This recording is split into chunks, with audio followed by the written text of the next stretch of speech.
Hi, thank you for listening. This is Sherry Andrea, and today I wanted to talk to you about how energy works. Often in the process of me giving attunements and some of you asking your initial questions as you're getting started, learning whatever healing modality you're working on, often we talk about so many things. And I get questions that are related to this topic too. Questions that would relate to this topic would be when you send me an email and say, I didn't really feel any energy, not sure if it was because I was busy, because I was asleep, if I didn't feel it, did it still work? How do I know it still worked? Questions like that. The reason why I think it's important for me to talk about this isn't just for you to know and understand, but it's because, let's say you've gotten attuned to Reiki 1 through Master, and you're working on learning on your own, and you know that one day you're not only going to be offering attunements, but you're maybe also going to be offering healings for people. So I can assume some of the same questions that I get, of course, you're going to get as well. And I really do want to think and feel that I've at least given you enough information so that you'll be able to handle the questions you get and know the answers. Because of course, you could always simply say, oh, don't worry. Even if you don't feel it, it still works. You still gotten attuned even if you felt nothing. Even if you were asleep, even if you were busy outside washing your car, the attunement still worked. And that could be enough. Now, I recommend, of course, that whenever it comes to you offering healing or attunements, that when you respond to a person, you let them know that you've done it and you've sent it to them. Now, I'm talking distance healing, distance attunement. However, this also applies to in-person. And in this recording, I will explain how. And I'm hoping that I don't forget anything. So, like I was getting ready to say, when you're going to respond to a person, letting them know, okay, your attunement is complete, or I've done your healing, you always want to make sure that in those emails, you put, a small paragraph explaining to them. Of course, it's important to explain to everyone that what you're doing does not replace them getting medical advice. They should still be doing that, and they should think of Reiki energy as working hand in hand in conjunction with them going to see their doctor or their psychologist, that you're not a replacement for that. However, you are a great addition to that can speed their healing and their growth. So you should always have in the response to them a little explanation that, whether or not they feel something is based on their ability to feel energy. Not everyone, of course, as you know, is as open and clear as the next person. Even people who are normally very open and clear and maybe even have high vibrations, yes, you could still have a time, a day, when your vibrations drop and lower. Maybe it's because of something you have going on. Maybe it's you have some stress in your life. Maybe you're sad about something and you've been kind of crying about it. These negative emotional things will lower your vibrations. I don't care, even if you do spiritual work every day and you're just like so on top of it and your vibrations are high, it doesn't matter. You can still be affected by these negative emotional things that you will occasionally feel. So there are reasons why at any given time your vibrations may drop a little bit. And of course, during those times, the lower your vibrations are, the less you have the ability to feel. So you have to remember that. There have been so many times when, I was first, starting to do my spiritual work, when I would get upset and I would be crying and I would call on one of the angels or ascended masters, that's why they actually started making noise for me. Because during times when I was upset, what would make me even more upset was that my clairsentient, my ability to feel energy would just like go out the window. Because I was so emotionally upset, my vibrations would lower and I couldn't feel anything. So they started making noise for me. So I could, even though I couldn't feel them, I could still hear that they were there. Certain ones, the way it worked is that I always knew who it was making the noise because of where they would make it in the house. Everybody kind of seemed to have their spot, their area, their location. So I got to know it very well, and it was a comfort to me while I was working on my spiritual development. But anyway, I don't want to get too far off topic here. Okay, so the topic is how energy works. First of all, one of the reasons for this topic is because of the difference between doing attunements or healing by distance or in person. Now, there are some teachers out there that are telling students that in-person and in-person classes are better. Unfortunately, it's kind of like, some aren't doing it on purpose. It's like a misconception. And I want to explain that to you. Distance, anything by distance, can be as powerful, if not more powerful. It is not so much the location, because this is metaphysical. Now you got to remember, don't let somebody fool you. If it falls under the metaphysics, it transcends time and space. There is no question about that. So don't let somebody just simply tell you, oh, no. In person is better just because they want to get you as a client or get you as a student in their class. Because for you to believe that, then you would have to not understand that metaphysics transcends time and space, and we know that it does. Otherwise, we wouldn't be able to read the past or the future. So, it transcends time and space. So you can heal something in the past, and by that matter, you could also technically heal something in the future. And what I mean by that is you could heal something in the future, maybe karma and just negative energy that you've sent out is in the future, the probability that exists right now is that something bad is going to happen. Okay, that probability exists in the future. However, that can be changed. So the past can be changed and the future can be changed. So something that you did in the past that had an effect on something that's happened to you, which is now also in the past, but that led to where you are today, that is changeable as well. That can be affected by energy as well. So as far as how energy works, as far as understanding it enough to be able to kind of put the distance and the in-person in perspective, when you're in person, we all have chakras and we have an energy field. When you're standing right next to someone and say you're talking to them, some of us have energy fields that are out further from our body.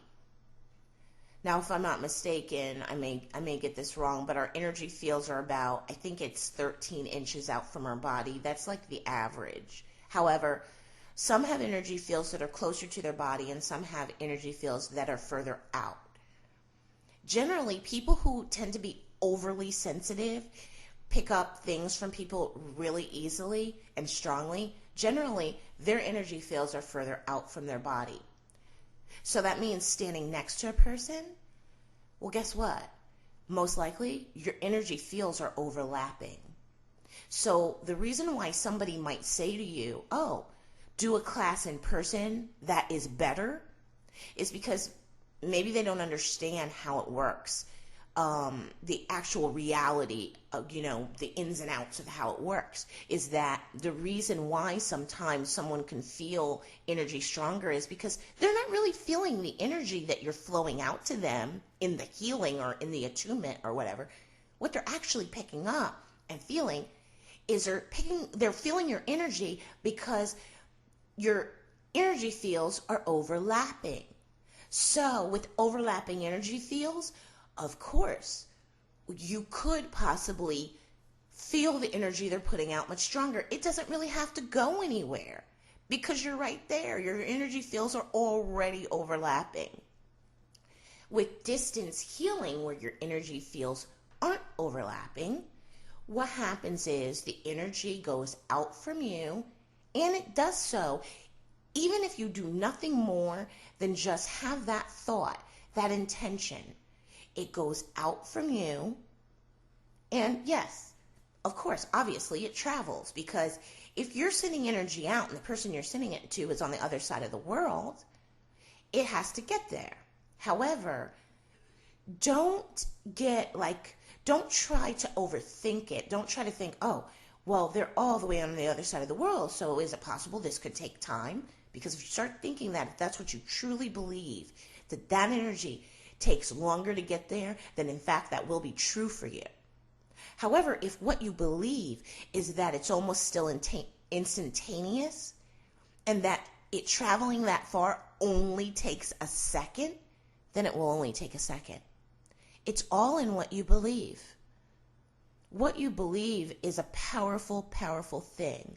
So you have to be careful about what you believe and what your expectations are, because they will start to control things and to control what actually happens. So that means if I'm sending somebody a healing or an attunement and they have such a strong belief that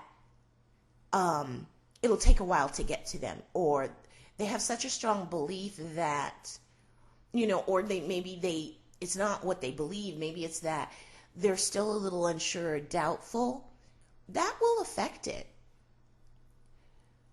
Someone being very skeptical, fearful, closed off, that may cause the energy to take longer to get to them. Not because it takes longer to get to them, but because before it can really have an effect on them, they have to get into more of a state of allowing it. Now, most people don't have to do that, because most people, when they've requested the attunement or the healing, in doing so, they've put that intent out there that they allow it. So for most people, that's not the case, but there are still some people where maybe whatever they have going on that day, or however they overall feel that is true about energy healing, about attunements, may block it. Now, it won't be blocked permanently, so it is best to explain to people that sometimes they're not going to feel the impact from it right away. I have done so many healings where the person was like, no, I didn't feel anything. And I've even read about people that have had this experience where, they went in person to an energy healer, and the whole time that your energy healer is doing their thing, they said, I wasn't feeling anything. And I thought, well, this is no more powerful than what I've been getting and what I'm used to via distance. And then they would go to a coffee shop or something, order their coffee and sit down. Maybe a half an hour later, it would suddenly hit them. All of a sudden, they would feel the energy, and the energy would start working. Often, it does work that way. I guess this is a reason why I prefer to do healing and attunements at a distance rather than in person. Because doing it in person in the past has really messed me up. What I mean by that is, often in person, you're looking for some confirmation back from the person that they're feeling it, it's having some impact, especially if they're in pain at that time. You're looking to get some confirmation back from them that it's working. Maybe, they're feeling more relaxed, something. And then there are those people that are like, nope, nothing. Nope, feel nothing. And in person, that kind of messes up my head. So I don't know the correct way to say this, but when I'm doing anything by distance, there is nothing that gets in my way. I am more effective at a distance. So even if a person is, in their house and maybe they live across the street from me, I am way more effective at my house doing it to them across the street than I am in person. Now I am just as effective in person. That's a fact. The energy it still works. It still works regardless. However, you must understand that when it comes to sending out energy, you have to get out of the way of it. This type of energy practice called matrix energetics, it works that way. Some people get it right away, and some people it takes a while longer because it requires you to remove yourself. You almost have to shift your consciousness so that you're not in the way of it.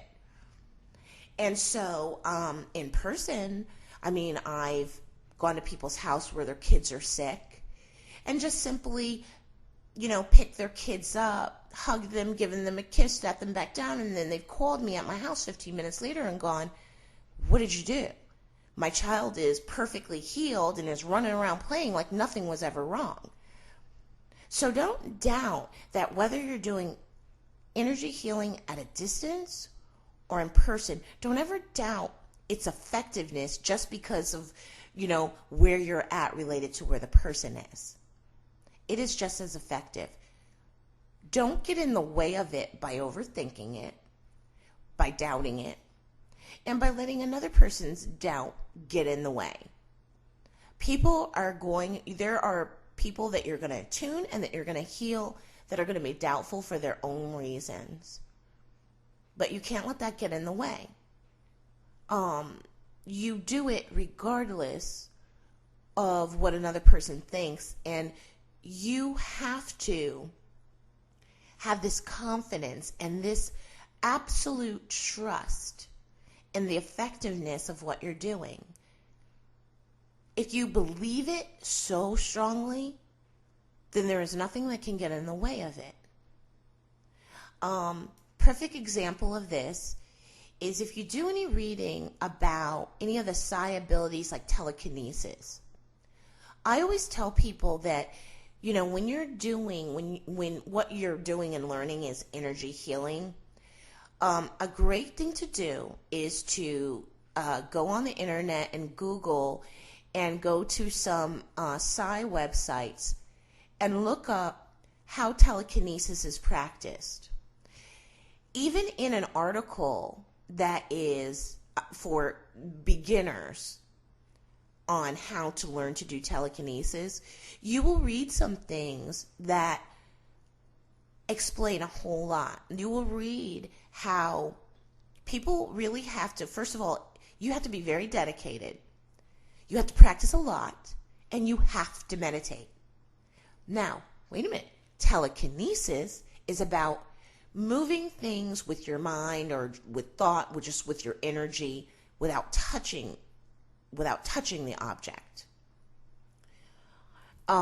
Most describe it as moving it with your mind, but still, even, if you're saying moving it with your mind, you're still talking energy. Energy is going out from you and moving the object. When you read about what you must do, one of the things that is emphasized greatly is that you have to believe that it's possible. That if you don't believe it's possible, you will never be able to get it to work for you. So initially, when people practice telekinesis, they may practice for weeks. And what they're actually working on is not so much moving an object, but actually practicing getting into a state of believing it's possible. Are you there yet? Can you actually say that you're there, you're in this place where you feel that everything and anything is possible, no matter how miraculous? You have to believe that. So it's also very much a mind thing, not just a mind thing on your part, but also on the part of the person that you're healing or attuning. So, for example, visualization is very important. So, I don't talk often about how you're actually, like if you get attuned to Reiki, how you're actually going to do the things you're going to do, attunements, healings. Most get very much into drawing the symbols. They either draw them or they visualize them drawn on the person or in the air or something. However, I use symbols. However, what makes what I do effective doesn't really lie in the symbols that I'm drawing.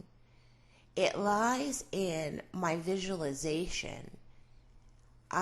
Often I'm doing a technique where I am visualizing, drawing energy down into myself, and then it leaving through my sacral chakra and my heart chakra and flowing out of me and going into them through their crown and filling them up and it overflowing over them. However long you hold the visualization, and if you're working on raising your vibrations, in the beginning you want to make sure you hold the visualization long enough. A lot of people don't know this, but for anyone who's practiced the law of attraction, do you know the reason why many times the law of attraction doesn't work for people? Is they don't put enough focus on it. They don't visualize what they're trying to manifest long enough. That is the reason. Anything worth achieving, worth gaining, is worth putting time into. And if you don't, your results, are not going to be substantial. So you can't forget to hold your visualizations long enough. You can't forget to get creative with your visualizations. Are you trying to heal someone? Or somebody just simply said to you, oh, I don't know what's wrong with me. I'm sluggish. I don't have a lot of energy. I feel drained. What is your visualization while you're healing them? Are you visualizing them jumping up and down, dancing, doing backflips? Why not?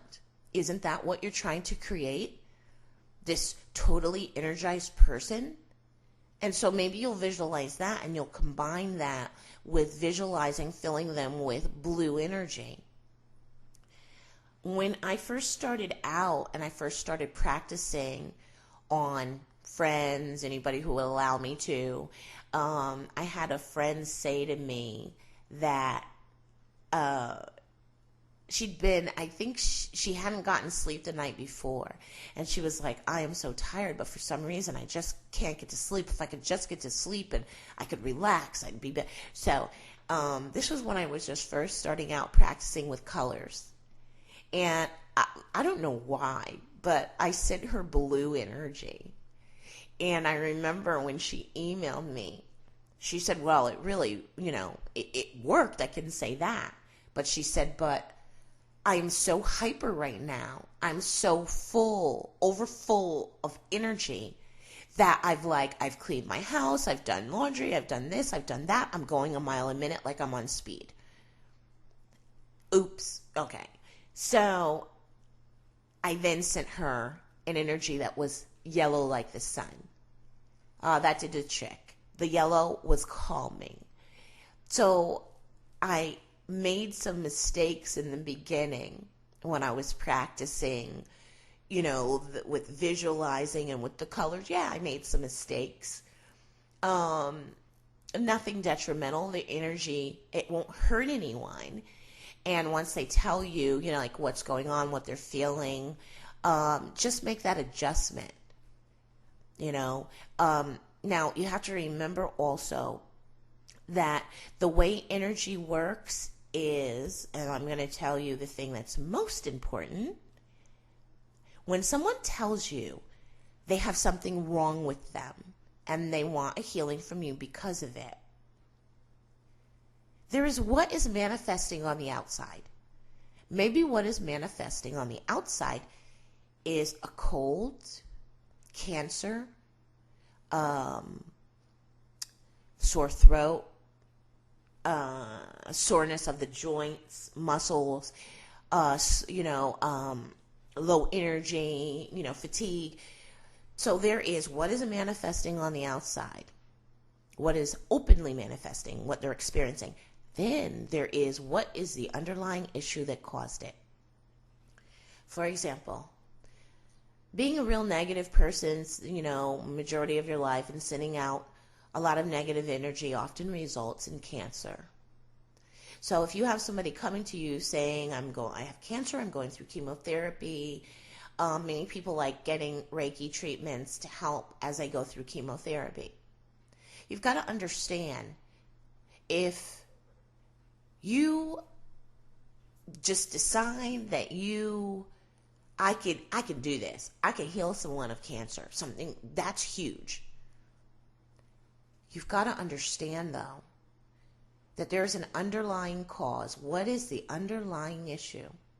They may have spent a lifetime putting out such negative energy, being a negative person, or maybe it was the job they worked at.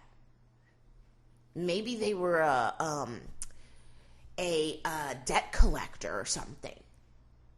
You've got to understand that there's an underlying issue. What really needs to be healed? Doctors heal symptoms. Energy healers heal the underlying issue to really permanently resolve the problem. But wait, that does not mean because you're sending an energy healing and you're healing the underlying issue that with one healing session it will be resolved. No.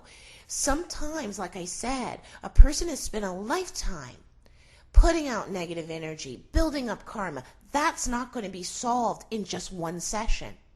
I'm not saying you can't solve it, though. I'm saying you've got to be smart with how you're going to do it, and knowing what it's going to take to really resolve that issue, the underlying issue. So you have to get to learn based on what they're telling you. The problem is, what is best to use? Do I need to use the violet flame? Because if I think for a minute that it's maybe that they had a period of time where they put out negative energy and then it eventually manifested like this, that tells me I want to use the violet flame. Because the violet flame is one of the only things that you can use that will transmute karma, that will actually lessen karma. So not only do you need to heal all this negative energy that you put out in the past, but it's had a karmic result. So that tells me right there, I need to focus on using the violet flame on them before I can do energy healing that's really going to be effective. So that's why sometimes I will tell a person, okay, I'm going to do like energy healing probably 3 days in a row for you. Because maybe before I know that before I can be really effective, I got to work on the underlying issue. That is why I promote using the violet flame so much, is because often what we're dealing with is an underlying issue that maybe, we know how it manifested, but how long had it been building up? An ulcer didn't just become an ulcer. You can understand that it built up and it eventually manifested into that. You have to heal what caused it to build up to what it is. So, okay, this is like, I would call this a beginning to intermediate talk that we're having. This will give you a good start. This will increase your knowledge a little bit of energy work, enough for you to be effective. Now remember, anytime you read anything I say, you need to meditate on it. I've given you knowledge maybe, but that doesn't do it alone. You need to meditate on whatever you read, whatever you hear, because you haven't gotten understanding yet. Understanding and knowledge are not the same thing. So after you read something or you listen to one of my audios, what's your next step? Your next step is you really need to bring this all home, and you need to meditate on it. And you could think of it this way. In meditation, your higher self is going to take that knowledge that you have added to your memory body. You've taken it in. It's been added to your memory body. Your higher self is going to take it and it's like going to process it. And it is the higher self that is going to give you and develop in you the understanding. Because then when you then go to explain it to somebody else, what are you explaining it with? Are you explaining it just based on the knowledge you got, meaning just repeating what you heard? Or are you explaining it based on the understanding that you were able to achieve once you meditated on it? And sometimes meditating on it one time will be enough. Other times you may need to meditate on it 2 or 3 times. It just depends on where you are in your spiritual development and growth. The more merged you are with your higher self, the quicker a process turning knowledge into understanding is. If you're at the beginning stages, not a problem. Just know that you may have to meditate on something longer to bring that understanding into yourself. You're going to know when it happens because it's literally like night and day. There may be something you didn't understand yesterday. You meditate today, and all of a sudden after meditation you go, well, that's strange. Suddenly, that thing that I didn't understand at all yesterday, I suddenly get it. I suddenly understand it. This is what the higher self does. This is the benefit of merging with the higher self. So remember, whatever you read, you're reading, you're listening to, meditate on it. Because you haven't completed the process until you have brought the understanding in. I hope this was helpful to you. If there's any questions you have about what I've talked about, or if there's a question that you've thought of, if the discussion has made you think of a question, feel free to email me at sherryandrea.com. That's SHERRY, like the wine, at SHERRYANDREA.com. Of course, you could always go to the membership site, which is sherryspeaks.com. sherryspeaks.com. There is the membership site as well as the forum, which is attached. If you just get a free membership, you'll have access to the forum. You could feel free to ask any questions you want there. I check that, as well as there's a site-wide chat. I try to stay not too distant from that, or email me. I hope this was helpful, and I look forward to seeing you either there or at my main website, sherryandrea.com. Thanks, and have a great day.